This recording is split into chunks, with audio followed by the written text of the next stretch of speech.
వరంగల్‌లో కాకతీయ కళామందిరాలకు పుట్టినిల్లు. వరంగల్‌లోనే కాదు, ఆ చుట్టుపక్కల వందల కిలోమీటర్ల దూరంలో కూడా ఆ మందిరాలు ఇప్పటికీ సజీవాలే. అలాంటి ఒక సజీవ సాక్ష్యాన్ని ఈరోజు మీ ముందు ఉంచబోతున్నాం. కరీంనగర్ జిల్లా సైదాపూర్ మండలం కొడిశాల గ్రామ సమీపంలో ఉన్న ఈ గుడి ఇక్కడి ప్రజలకు సజీవ జానపద కథ. చుట్టూ గుడి యొక్క అమరిక, గాలి మరియు సూర్యకిరణాలు గుడి లోపలికి పడేలా అద్భుతమైన కట్టడం కనిపిస్తూ ఉంటుంది.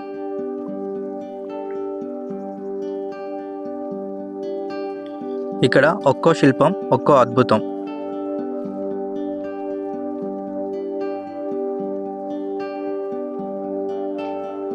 గుడి ఇరువైపులా ద్వారపాలకులైన శృంగి భృంగి, స్వాగతం పలుకుతున్న దాసీలు. ఆ గుడిలో ఉంది బ్రహ్మలింగం.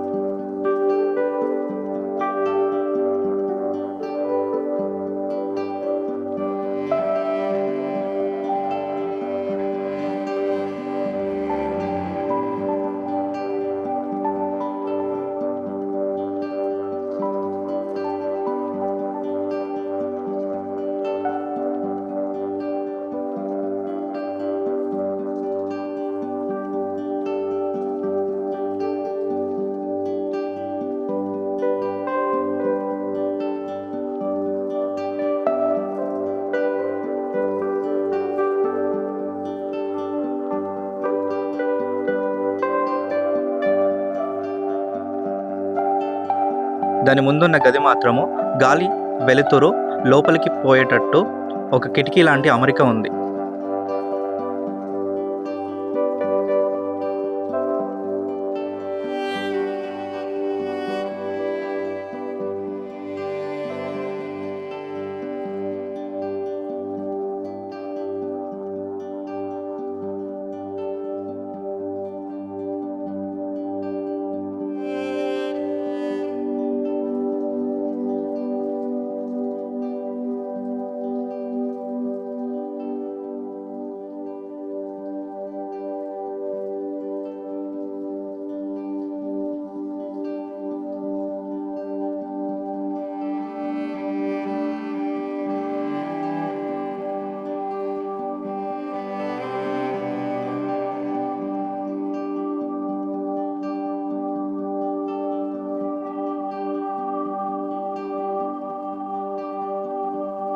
చుట్టూ గుడి యొక్క అమరిక, గాలి మరియు సూర్యకిరణాలు గుడి లోపలికి పడేలా అద్భుతమైన కట్టడం కనిపిస్తూ ఉంటుంది. ఇక్కడ ఒక్కో శిల్పం ఒక్కో అద్భుతం. ఇప్పుడు ఒక స్తంభాన్ని మాత్రమే పరిశీలిస్తే పైభాగాన 2 హంసలతో కూడిన ఒక అందమైన శిల్పకళ ఇక్కడ కనిపిస్తుంది.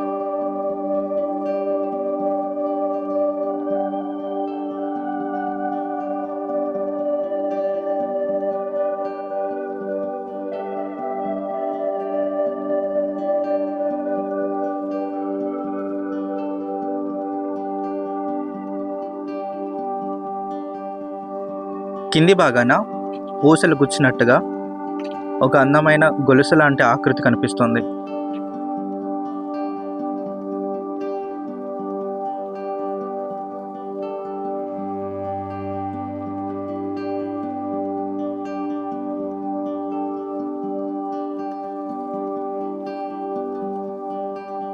ఈ 4 స్తంభాలకు కింది వైపున డోలు వాయిస్తున్న ఒక శిల్పము మరియు నాట్యగత్తెలో నాట్యం చేస్తున్నట్టుగా ఇతర శిల్పాలు విడివిడిగా ఉన్నాయి.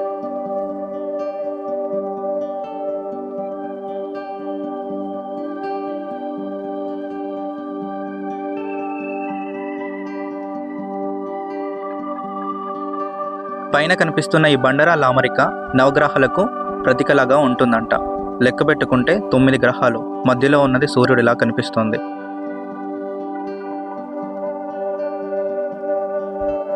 మండపం మధ్యలో పైభాగంలో ఉన్న కొన్ని శిల్పాలు నగ్నంగా మరియు ఇతర విధాలుగా ఉన్నాయి.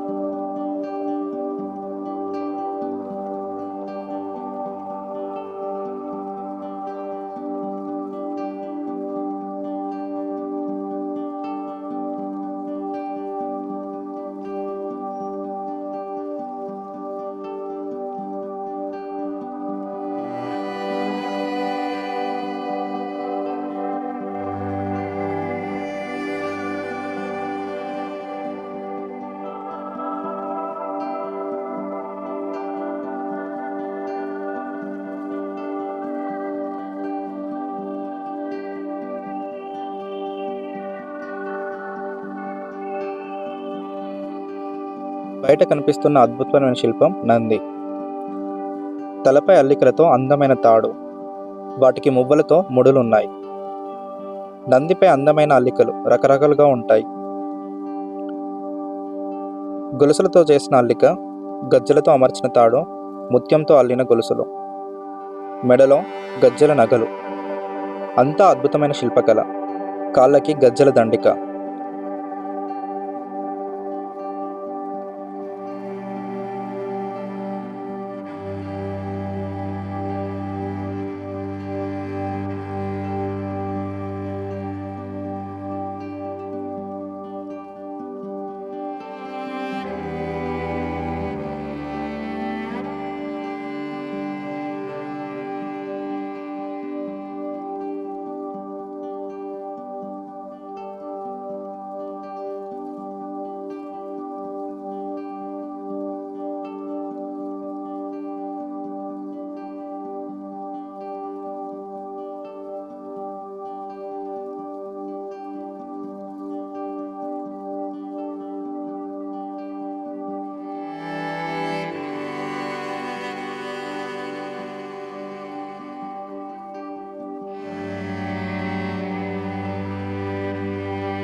కాళ్ళకి గజ్జల దండిక. అప్పట్లో ఆ నందీశ్వరుణ్ణి ఇంత ప్రత్యేకంగా అలంకరించేవారా అని అర్థమవుతుంది. చూడటానికి నల్లని నందీశ్వరుడు సజీవంగా ఉన్నట్టుగా ఉంటుంది.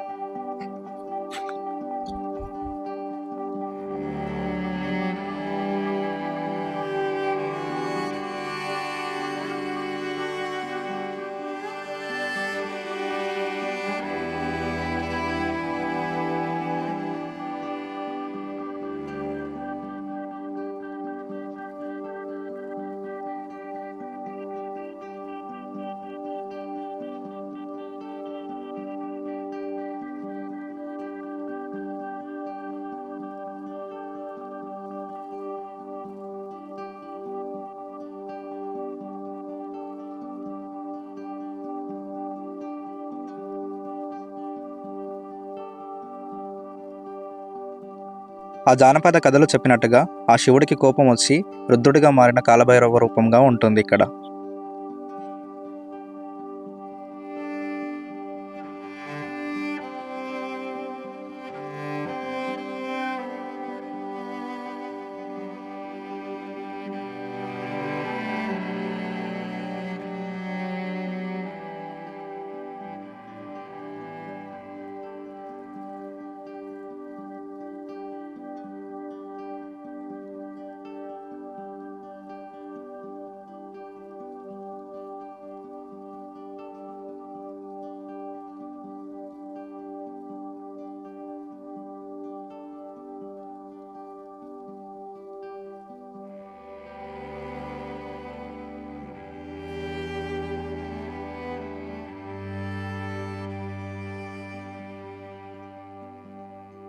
ఇది ఈ గుడి ప్రత్యేకతను తెలిపే శాసనం.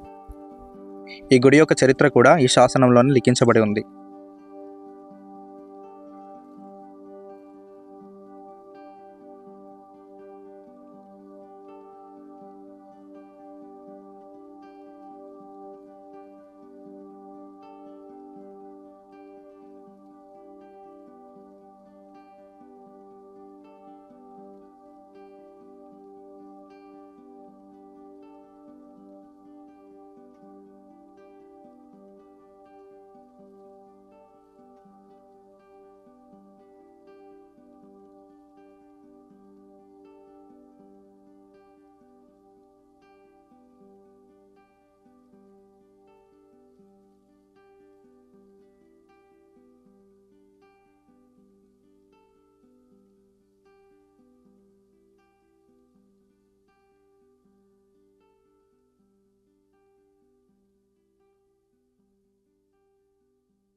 ఎదురుగా ఉన్నది కోనేరు, ప్రస్తుతం శిథిలావస్థలో ఉంది.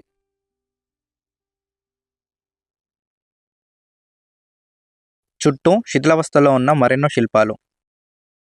ఆ ఊరి ప్రజలు కథలు కథలుగా చెప్పుకునే ఆ జానపద కథ ఏంటంటే, ఒకరోజు ఒక భక్తుడికి శివుడు కల్లో కనిపించి తన కోసం ఒక గుడి కట్టమని అడుగుతాడంట. అప్పుడు ఆ భక్తుడు సంతోషించి ఆ శివుడి కోసం ఎంతో కష్టపడి ఒక గుడిని ఇల్లుగా కట్టడం మొదలు పెడతాడంట. కొన్ని రోజుల తర్వాత ఆ శివుడు ఆ ఇల్లు ఎలా ఉందో చూద్దామని చెప్పేసి తన కుమారుడైన గణపతిని తీసుకొని ఇక్కడికి వస్తాడంట. అప్పటికి ఈ గుడి ఈ విధంగా తయారై ఉంటుంది. ఆ రోజు ఆ గుడిని చూసి ఆ చిన్ని గణపయ్య ఎంతో సంతోషించి ఈ గుడి చాలా బాగుంది అంటూ గుడిని చూడడం మొదలు పెట్టాడు.